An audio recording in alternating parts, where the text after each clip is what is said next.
Hey, this is Mrs. Reichelt. In this next video, we're going to go ahead and talk about gas exchange. So basically, gas exchange occurs in four major ways, and we're going to talk about each of them in detail. But here's kind of what you need to know about gas exchange. So first of all, gas exchange crosses the respiratory membrane by diffusion. We've talked about this a little bit. So if this is a blood cell and this is a capillary, so this kind of orangish area is a capillary.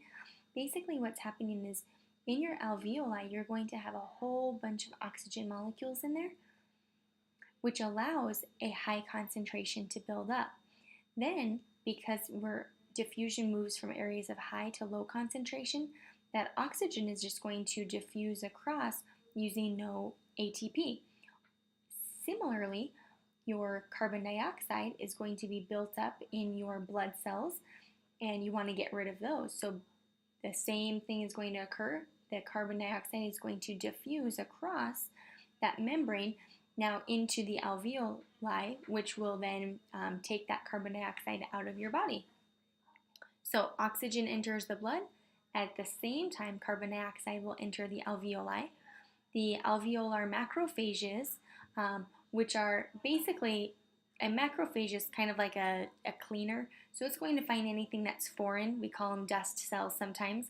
They're going to protect your body by picking up bacteria, carbon particles, and other debris. So basically what's happening, what that means really is that we don't want to have dust particles get into your blood system. So you're going to have cells right around here that are going to allow those foreign materials to be picked up and engulfed and disposed of so it doesn't cause some sort of infection.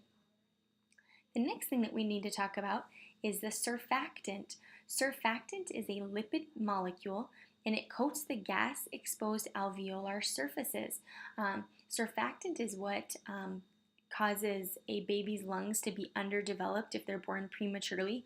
So a surfactant isn't really going to be put down until about the 36th to the 38th week of pregnancy. So sometimes if a baby's born before that, they'll say, well, their lungs are underdeveloped. It's not really that their lungs are underdeveloped. It's just that they haven't had time to put that surfactant layer down onto the surface of those gas-exposed regions of the lungs. So here are the four major events in respiration. So there's four of them here. The first one, I'm going to go ahead and write over that, is called pulmonary ventilation. Pulmonary ventilation is just when you move air into and out of the lungs. This is what we refer to when we're talking about breathing. Breathing is just air moving in and out. Okay.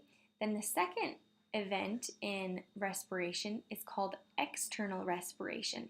External respiration occurs with the gas exchange that occurs between the pulmonary blood and the alveoli. So it's gas exchange that occurs in the lungs. Okay? External respiration is really important to know where that's located. So the pulmonary blood, because it's different than another one coming up, which is internal respiration. External respiration occurs as oxygen is loaded into the blood. Additionally, carbon dioxide is unloaded from the blood. So during external respiration, both of those two things are taking place. So the third event is going to be respiratory gas transport. So this is just the transport of oxygen and carbon dioxide through the bloodstream. The last event in respiration is called internal respiration. This is the gas exchange that occurs between the blood and the tissue cells in systemic capillaries. So this is the gas exchange that it's occurring inside your body, whereas external respiration is the gas exchange that it's occurring at the alveoli in your lungs. So their internal and external respiration are similar, but they're a little bit different in terms of where the gas exchange is occurring. There's a couple different types of mechanics of breathing. So this is in the pulmonary ventilation section. So basically breathing is a completely mechanical process and it depends on volume changes in the thoracic cavity. So basically if we were to draw a picture of a lobe of a lung, so we'll draw we'll say that this is our lobe of our lung right here.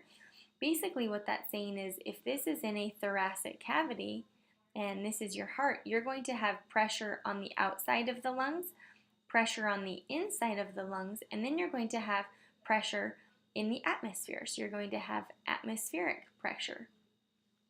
As these volumes change, this leads to the flow of gases, which will equalize pressure both on the inside of the lungs and in the thoracic cavity. There's two major phases of respiration. The first one is called inspiration. This is an inhalation. This is basically just air flowing into the lungs, whereas expiration or exhalation is air leaving the lungs. So these two mechanical events basically make up pulmonary ventilation. When you're breathing in, or this inspiration, the diaphragm and the external intercostal muscles contract. So this diagram right over here is trying to show you that these muscles are contracting. So you have your external intercostals, okay? You also have your diaphragm that's moving here. The size of the thoracic cavity increases. So as you take a breath, if you take a big deep breath, your thoracic cavity size will increase.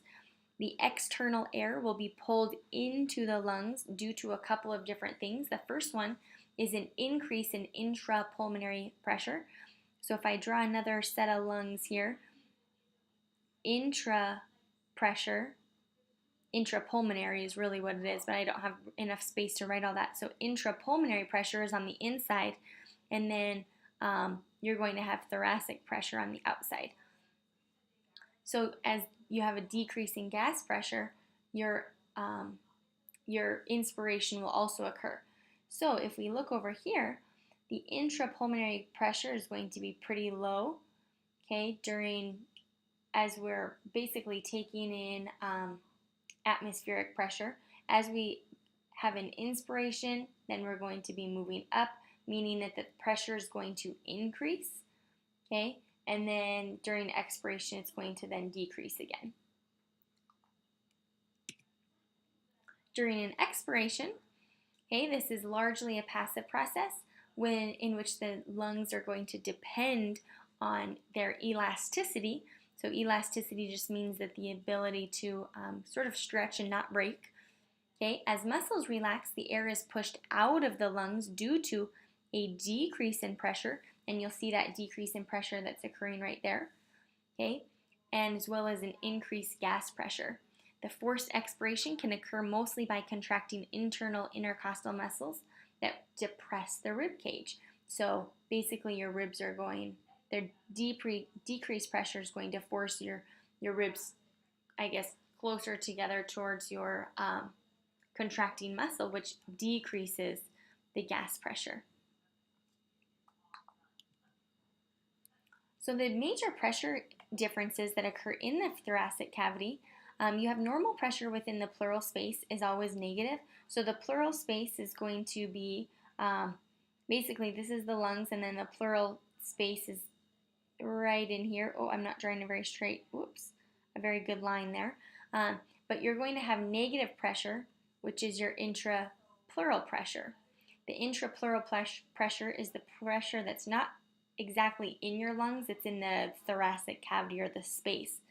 Then the differences in the lung pleural space pressure keeps the lungs from collapsing. And then our last slide, you have some different types of air movement that's not technically called a respiratory air or gas exchange. So here are a couple of examples here. Coughing and sneezing. This helps to clear lungs of the debris that might be in them, but it's not a normal respiratory movement. Crying can sometimes change the amount of air that you're getting in and out. This is also not a respiratory situation. It's emotionally induced. Laughing, kind of the same thing, similar to crying. Hiccup is when you have sudden inspirations. This is not a normal respiration event. And then yawning is a very deep inspiration. So that's basically what you need to know about gas transport and the different events in pulmonary respiration. I hope you found it helpful.